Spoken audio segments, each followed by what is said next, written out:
दोस्तों, आप सबको मालूम है कि जिस तरीके से आज मुल्क की सूरत हाल है, अभी हल्द्वानी का वाक़या हुआ, उससे पहले मुफ्ती सलमान अजहरी साहब का वाक़या हुआ, उसी सिलसिले में मौलाना तौक़ीर रज़ा साहब का वाक़या हुआ।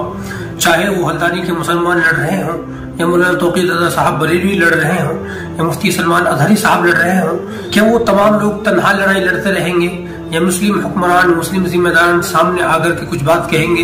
अलग अलग जिम्मेदारान अलग अलग मौज़ूआत पर, अलग अलग वक्तों पर अलग अलग तरीके से बयान देते हैं। कभी उनके बयान में इत्तेहाद नजर नहीं आता है कि एक ही तर्ज पर वो बयान दे रहे हैं। ओवैसी साहब है, वो पार्लियामेंट में बात करते हैं, मीडिया के सामने बात करते हैं, लेकिन दूसरे जो जिम्मेदारान है, खुसूसन जो जमीयत उलमा के जिम्मेदारान है या जमात इस्लामी की जो जिम्मेदारान है, वो कभी कहीं नजर नहीं आते हैं। अगर वो नजर आते हैं तो उनकी बात में दूसरी चीज होती है।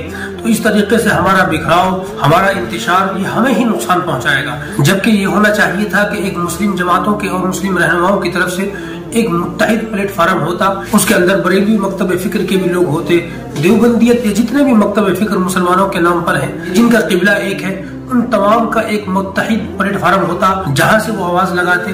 तमाम उम्मत मुस्लिमा, खुसूसन हिंदुस्तान के जो मुसलमान है, नौजवान है, उनके सामने वो आवाज रहती कि वहां से आवाज आएगी, हमें ये करना है। कहीं से कोई आवाज नहीं आती है। ऐसा लगता है इस बेबसी के माहौल में हर शख्स तन्हा है, खुसूसन मुसलमान तन्हा है। जो भी आलिम खड़ा हो रहा है वो अपने ऊपर खड़ा होता है, उसको ये अंदाजा नहीं होता है कि उनके पीछे कौन है। दूसरा कोई आलिम खड़ा होता है, वो तन्हा खड़ा होता है, उसके पीछे भी कोई नहीं होता है। मुस्लिम जमातें जो मुत्तहिद है, वो अपना काम कहीं और कर रही है, अपना कुछ और जो सिलसिला उन्होंने जारी रख रखा है, कोई एक प्लेटफार्म नहीं है, जबकि होना यह चाहिए था। जिस मुश्किल तरीन दौर से हम गुजर रहे हैं उसमें हम मुत्तहिद होते। अब हल्द्वानी के अंदर आप मामला ले लीजिए, वहाँ के जो मुसलमान हैं उन पर जुल्म किया गया, फसादात करके उन पर जबर किया गया। अब हुकूमत और प्रशासन उन पर फाइन लगाएगी, जो हुकूमत का नुकसान पहुंचा है सरकारी सतह पर वो मुसलमानों से ही वसूल किया जाएगा, वो करोड़ों रुपए में होगा, जबकि मुकम्मल तरीके से जांच भी नहीं हुई है। अगर हम उसकी हकीकत को देखें, जिस जमीन पर हल्द्वानी में मुसलमान और मस्जिद है, वहाँ सुप्रीम कोर्ट ने खुद ऑर्डर दिया है कि वहाँ सेटें लगाई जाए, और हुकूमत से ये कहा था कि जब तक यहाँ के रहने वाले लोग मुसलमान हो, हिंदू हो, इनको दूसरी जगह शिफ्ट न कर दिया जाए, इस बस्ती को नहीं तोड़ा जाएगा।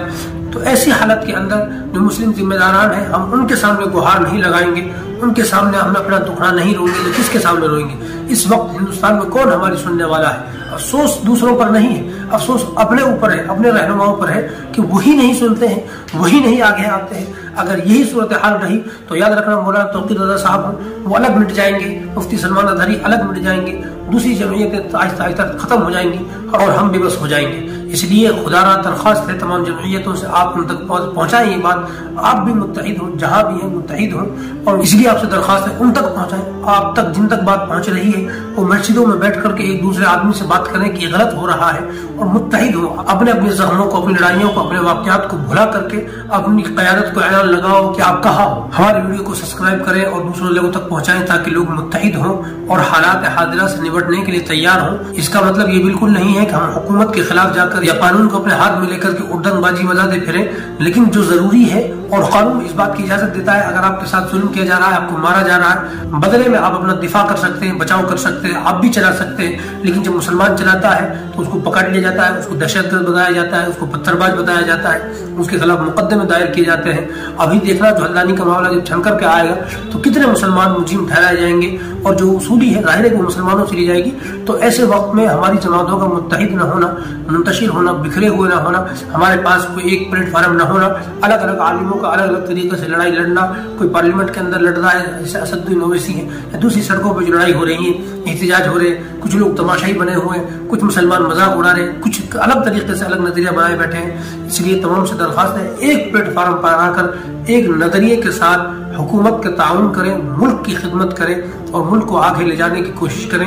जो फिरका परस्त ताकत है उन पर कदगन लगाने की कोशिश करें, अब चाहे वो अदालतों से मांग करने के जरिए हो, चाहे वो हुकूमत से मांग की जाए। इसलिए आप सबसे दरख्वास्त है, अपने विचारों को, अपने नजरिए को एक दूसरे के साथ शेयर करो, एक दूसरे तक पहुंचाओ, हमारी बातों को भी पहुंचाओ और हमें सब्सक्राइब करो।